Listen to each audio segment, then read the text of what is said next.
how good is your resume? Is it going to get you in the door and get you an interview? We're going to talk about it next. Hello, everybody. My name is John Dornoff. It is the dawn of a better life for you, your career, and your business. We're here to help you grow. We want to see you succeed, and you can. Today, we're talking about your resume. We talked previously about, your LinkedIn profile. Today, we're talking about your resume, and we're going to go over 11 items that you need to think about when putting together your resume. Number one, and this is going to sound a silly one, but it's your email address. Now you say, what the email address says? Well, the email address tells them how really up to date you are. Is your email address, say, an Earthlink or a Yahoo? Or is it, say, a Gmail? What's the difference? Well, Gmail or Outlook is considered, up to date. If a lot of people, you look at a resume and it says Yahoo, it's like, that's pretty out of date. I mean, if that guy's still using or girl is still using the Yahoo email address, how good are they going to be as far as, technology goes? Now, I have to admit, I still have a Yahoo address because mainly I used it for spam emails and also for, make things that make people make you sign up for. I use the Yahoo address so I don't get that junk into my main email address. But when it is on a resume, people are going to look down on it if you have certain email addresses. So consider that. Number two is one of those no easy answer ones, and that's, do you put dates on there? Generally, I say yes. Put the dates on there. The question is, do you have a period of, say, unemployment, an extended period of unemployment? Just know that you're going to have to answer that. In fact, you should have it on the resume, because somebody looks at the resume and says, oh, look, he had 6 months of unemployment without explanation. They may just pass it over as like, and that depends on the person actually looking at the resumes. Some people will not see that as a problem, others will.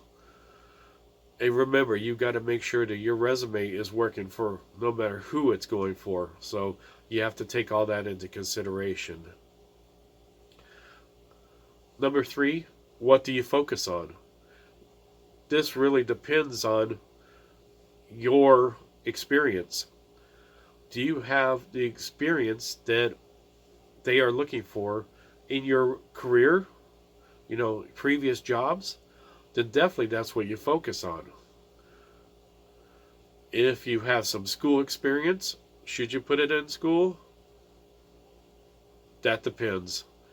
Some people, kind of goes back to dates. I mean, if you don't have a lot of work experience and you focus only on school, that might be a way they reject you.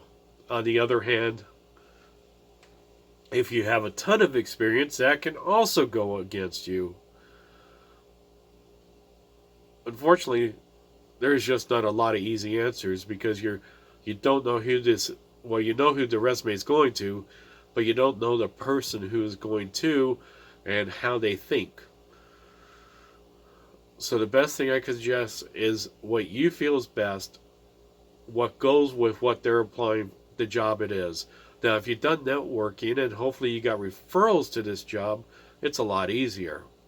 But if you're just sending out resumes to blind ads or, internet, it makes it a lot more difficult on what to focus on. Next, 4, tailor your resume to who you're applying for. I can't tell you the number of resumes that I've seen that it looks like, you're just sending out a million resumes to everybody in sight, and you really are not tailoring those resumes to who you're applying for. It's like, well, are they applying for a job with us or just applying for a million jobs?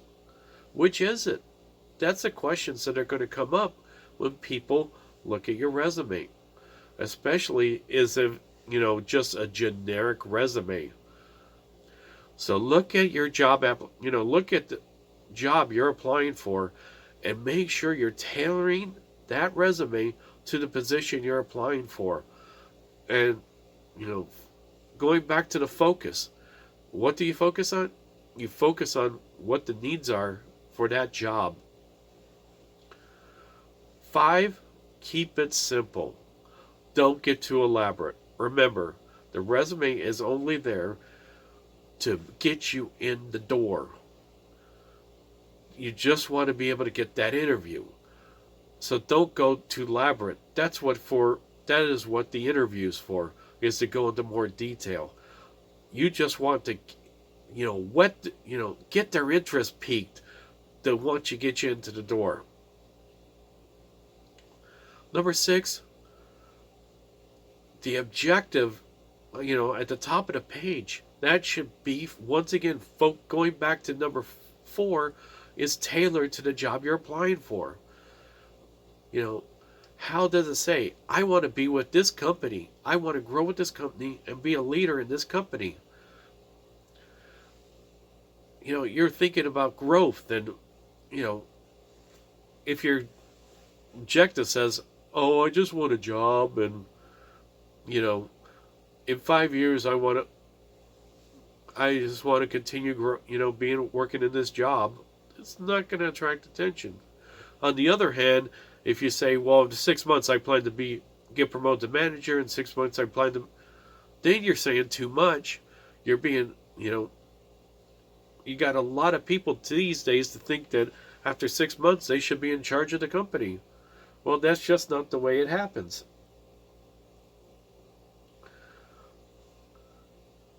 And number 8 is going back to what we've already said, is remember, the basis of your resume is just to get you in the door.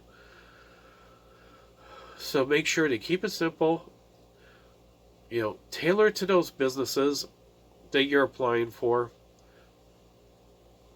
And also, don't put in there stuff you don't need.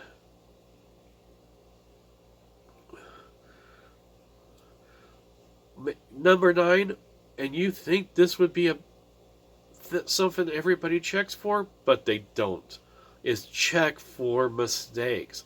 Have somebody proofread your resume. You wouldn't believe the number of resumes I see with just basic grammatical or spelling errors. I mean, really basic words that the average person should know.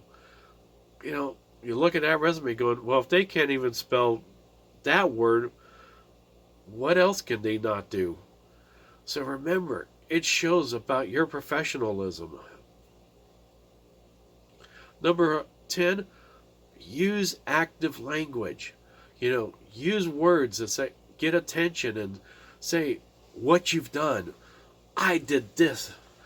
I achieved this.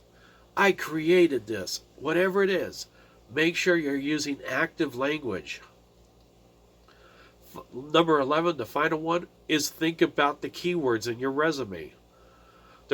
Now, personally, we don't use a computer to look at resumes, but there's a lot of companies out there these days, especially the big corporations, they're using computers to look over your resume, and then it spit out if it makes it, does it make it or not?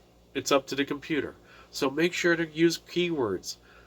The computer's going to scan for the keywords. Okay, this person is applying for this position and they match up with the job description of this, so let's move it on. So remember, look at the keyword, look at the job description, of what you're applying for or what they're looking for, and make sure you got those keywords in there that's going to attract tell the computer that you're applying for that position and you know what you're talking about. So there's 11 items to think about when you're creating a resume. You want to keep it, the basic thing is keep it simple. Make sure it's tailored to the business you're applying for. And most important, just make sure it's clean and if not have any errors on it. I hope you got something, this helped you, and we'll see you